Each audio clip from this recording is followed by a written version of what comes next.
The state government is doing her best, though we do not have a proper isolation and treatment centers in the state, which is due to the lack of funds. If funds are being released to equip the isolation centers, it will go a long way to help the state government equip these centers and making sure of top-notch medical services. The state government made available some relief materials, but the question is, did these materials get to the right individuals?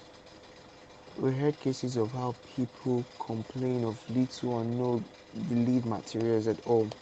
This is not because enough materials were not sent, but because of the fact that most persons who are opportune to be in places of authorities have decided to siphon these materials.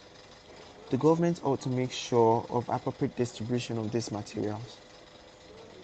The laws that were enacted to help reduce or curb the spread of the virus are not properly enforced. It is no longer news that people bribe their way in from the same border which was supposed to be closed.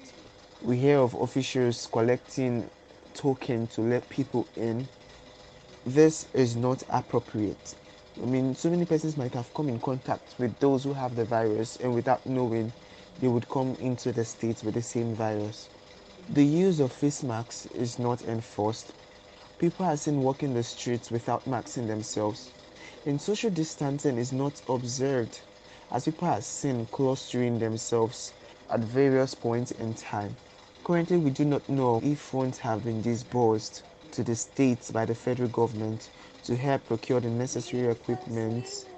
No accounts have been made in the state so far.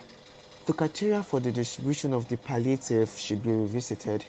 I mean, so many persons might have higher amounts of money in the bank accounts, but the question is, are those cash really theirs? I mean, so many persons are into businesses and as such are in constant hold of various cash from various persons.